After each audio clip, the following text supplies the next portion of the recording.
Today, we'll be looking at the Smart EQ Pure Coupe.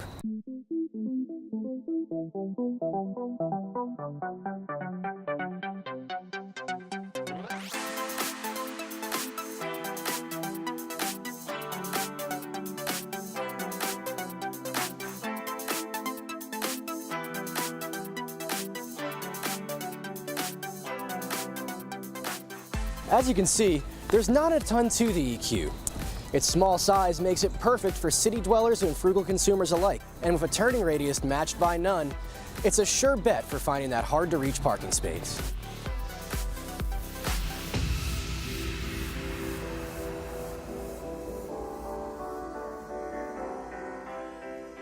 Overall, I mean, first impression within 30 seconds, it's similar to other EVs. You have the regenerative rather.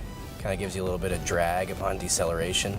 Interior-wise, it's about what I expected. I'm not disappointed. I'm not uncomfortable, so I can't really complain. Steering wheel controls are well set up. I don't find myself having to dislocate my fingers to get to them. Overall, I mean, yeah, I tend to feel the Mercedes lineage kind of bleeding through here on the interior. Feels about as nimble as you would imagine. This is the first Smart product I've driven, so it's kind of a new experience. It doesn't feel very alien. I mean, it feels like a normal car. The ride is fairly nice, comparable to any other subcompact.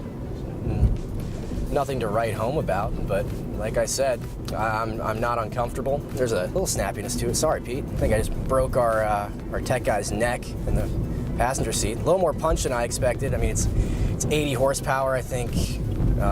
All of that's, I mean, on tap right from the beginning.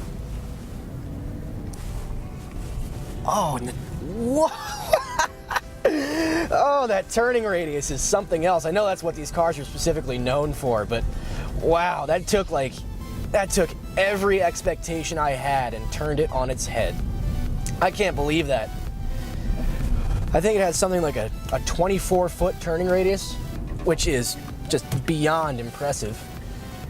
And this is really where that size comes in handy.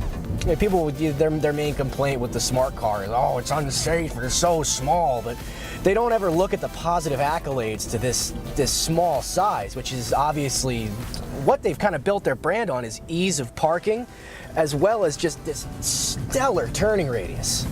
I could sit in this thing and do circles all day and have just as much fun as I would going straight in a car 2-3 times out of its price bracket. It's almost paranormal how well this thing maneuvers, which I guess has been their major selling point for so long. I totally get it. This thing makes my Scion TC look like a 10-ton truck as far as maneuverability goes, and I consider that thing pretty maneuverable. I will say though, as I'm passing a Toyota Highlander, vehicles that don't seem that large to me, that I expected to seem larger in this car, are not as big as I would have figured. I mean, the Smart has a fairly sit-up driving position. I mean, you're up higher than you would expect to be. It's not like a traditional 2-seat coupe where you're kind of down low. Your feet are basically in line with your knees as far as height goes. No, this is, dare I say, truck-like in the seating position? I do dare.